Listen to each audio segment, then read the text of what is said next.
মদিনায় সেদিনও সূর্য উঠেছে, সমস্ত ঘর আলোয় আলোকিত, কিন্তু জান্নাতের সর্দারিনী মা ফাতেমার ঘর নীরব নিস্তব্ধ। ক্ষুধা আর কষ্টে যেন ঘরটাকে অন্ধকার করে রেখেছিল।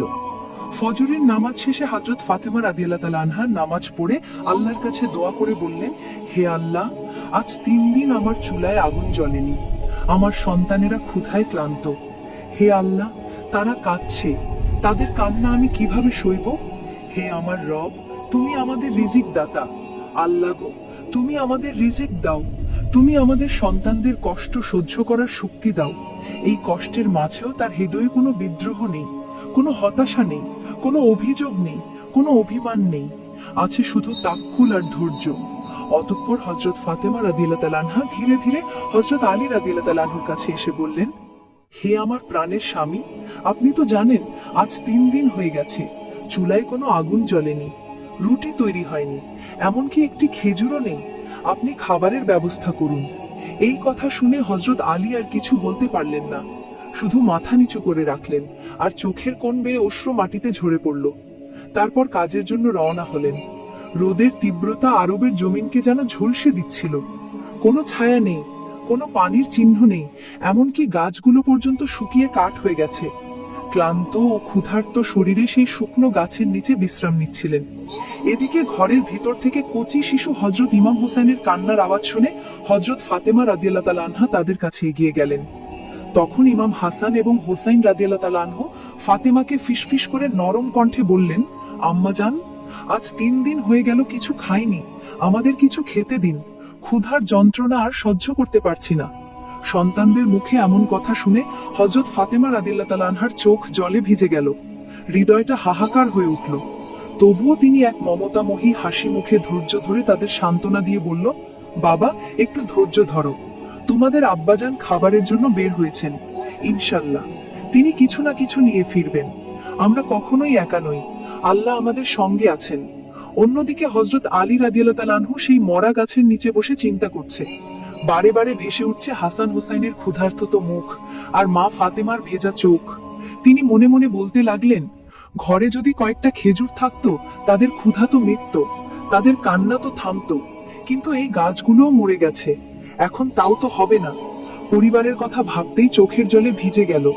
অতঃপর আবারও রওনা হলেন একটুখানি খাবারের আশার খোঁজে।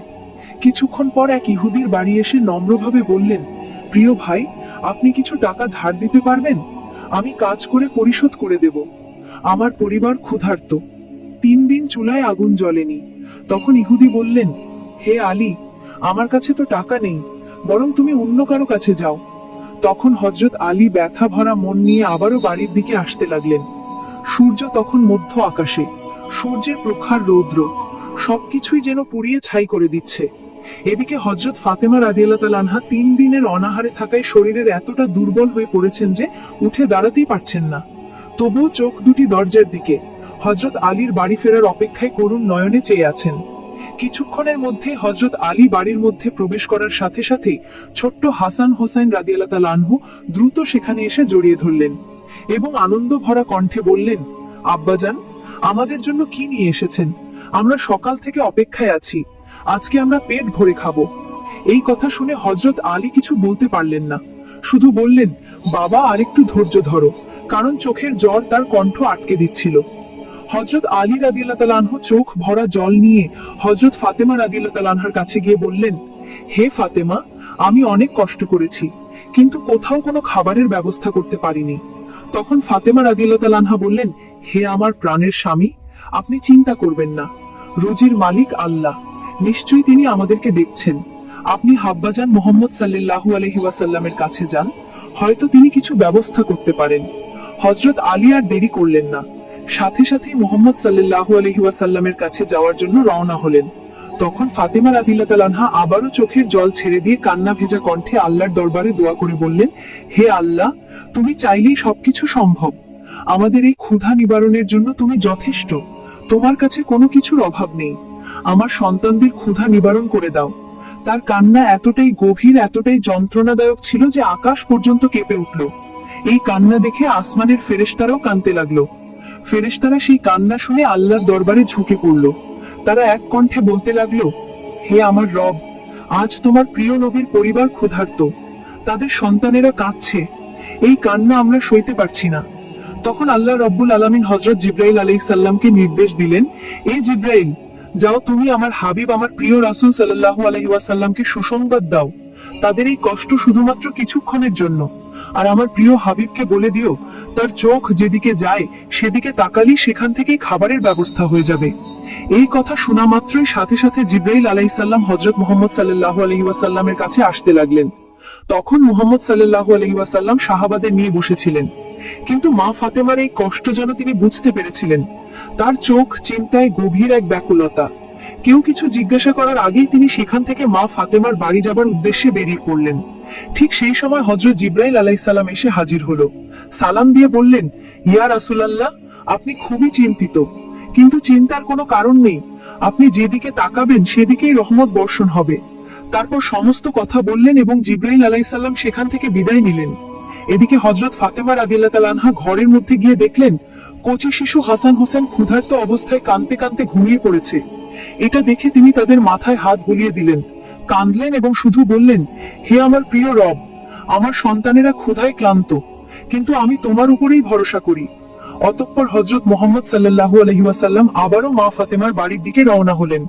এমন সময় হযরত আলী রাদিয়াল্লাহু তাআলা আনহু এসে উপস্থিত হলো এবং সালাম দিয়ে বলল, ইয়া রাসূলুল্লাহ, আমি আজ খুবই চিন্তিত। ফাতেমা এবং শিশু হাসান হোসেন খুবই ক্ষুধার্ত, 3 দিন অনাহারে আছে। চারিদিকে এতটাই অভাব, কোথাও কোনো খাবার পানীয় নেই।